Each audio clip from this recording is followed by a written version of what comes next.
Ladies and gentlemen, hey, hi, how you doing? Welcome back to the channel. Not gonna lie, didn't expect this to be the video for today because it's not Taco Tuesday, it's not even Thirsty Thursday, it's Fajita Friday, I guess. But hey, lo and behold, we've got a brand new surprise update. Of course, yesterday we ended up getting the Season 1 Reloaded update for Cold War, which added in a ton of new things, ranging from Express and multiplayer to Firebase Z and zombies. But today, we actually got a brand new major update in Warzone and Modern Warfare. This is officially the 1.31 update, and like I said, we weren't really expecting this one, but today we're breaking down everything that changed in this newest patch. So if you enjoy the video at any point, let me know by dropping a like on it. And of course, if you're new around here, or if you happen to be a part of the 59% of viewers who aren't already subscribed, I am always covering the latest Call of Duty news, intel, updates, and basically everything else going on. So feel free to subscribe with your notifications turned on, that way you can stay up to date with all of that stuff. So first and foremost, we do have a brand new playlist update for Warzone. Kind of weird that this one is starting on a Friday. Obviously last weekend we had the stimulus quads mode or buyback quads. However, it only lasted for the weekend, so we're not sure if everything we have now is going to be available until presumably next Thursday when the new playlist update is going to happen, or if we're going to see like another just weekend LTM update. But for the time being, we do have standard Battle Royale quads, trios, duos, and solos. We've got the return of Armored Royale, which is definitely a very interesting twist on regular Battle Royale gameplay. Basically everything is, I guess pun intended, driven through your team's truck. That's really where the gameplay focus is. It certainly makes for some interesting gunfights, to say the least. Not my favorite LTM ever, but it is what it is. Then we also have Rebirth Island Resurgence trios and Plunder quads to round things out there. Now, curiously enough, we also got a brand new cutscene with this update, and I'll go ahead and play that out for you guys now, and then we'll break it down. Kill the rest. Adler is mine.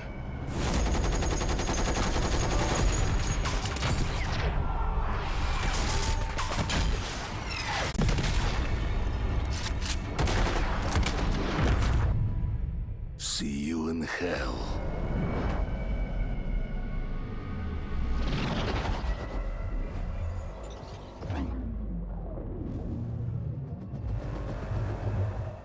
So as we can see, this takes place basically right where the Season 1 cutscene ended at the start of the season, and essentially Adler has this whole plan to ambush Stitch. Clearly, it does not work, it backfires, and Adler ends up getting kidnapped or captured here. Kind of strange that this is playing now with the Warzone update. Lo and behold, we do have that in game as of right now. Now, when it comes to the back-end changes, we actually got a handful of different changes to a bunch of different stuff. One of the big ones is yet another fix to the Stim Glitch for like, what, the 5th or the 6th time now? Yeah, the Stim Glitch has been fixed yet again.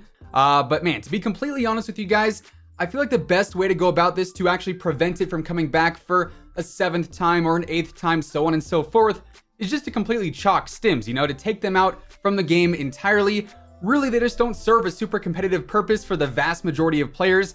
They are a very niche equipment, you could say. And frankly, I'm just kind of tired of seeing the glitch return every 2 weeks. But for the time being, the glitch has been fixed, hopefully permanently. Now, they also adjusted the match bonus and kill XP rewards for Kingslayer to be more in line with the regular Battle Royale modes. On the weapons, this is actually another pretty big change. They ended up adjusting the timing of the reloads on the Black Ops Cold War weapons in Warzone. And of course, as we know, reload cancels and honestly just reloads in general have been pretty wonky on the Cold War weapons ever since the integration occurred. Fast mags don't actually reload faster in a lot of cases, and stopping power also takes like an extra 1.5 seconds to actually load into your gun. So this was definitely a much needed fix. This should help out with quite a few busted weapons that we've got in the game or had in the game previously. They also ended up fixing the operator missions for Stitch since those were not tracking as intended. They fixed the sledgehammer visuals in the armory. In the barracks, they fixed progression not matching where you actually were for leveling. In the store, they removed tier skips from the Modern Warfare bundles. The Hotshot bundle is now going to display the watch correctly, and they fixed some other display issues as well. And then finally, for the back-end stuff, they fixed a crash when launching the game. Now, moving on into Modern Warfare, we also got a brand new playlist update here too. This week we have the normal quick play rotation. We've got standard ground war, standard gunfight, all or nothing, realism mosh pit, and then finally reinfected ground war. Honestly, not anything too crazy. Unfortunately, no shoot house or shipment for this week. A bit of a bummer there, but a new playlist update regardless. Also, kind of an interesting update, they ended up removing the CX-9 and the Psychov pistol from the Modern Warfare combat record. Not really sure what exactly that means for those weapons though moving forward.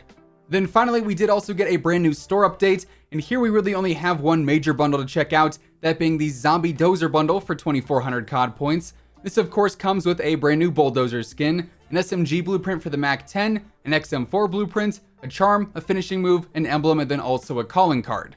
Now, outside of the update today, yesterday Activision actually held their whole quarterly earnings call where they go over like all their quarterly results and a lot of their stuff from 2020. Then they also detailed some of their plans for the future. And there were actually quite a few things that were mentioned regarding Warzone. Albeit some of it is kind of ambiguous, but it does give us a slight idea as to what to expect in the coming months.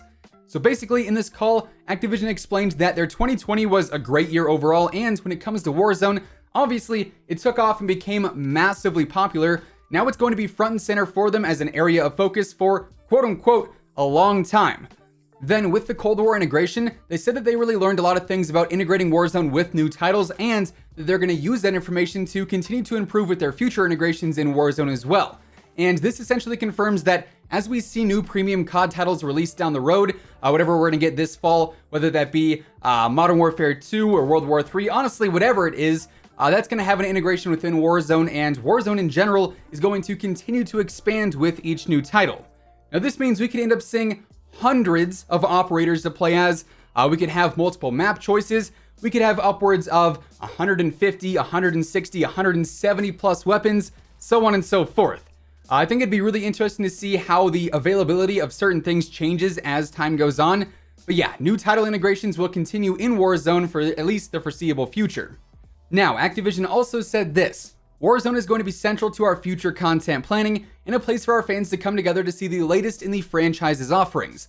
And it kind of boils down to events there, like of course the whole reveal event for Cold War. That I thought was honestly pretty cool.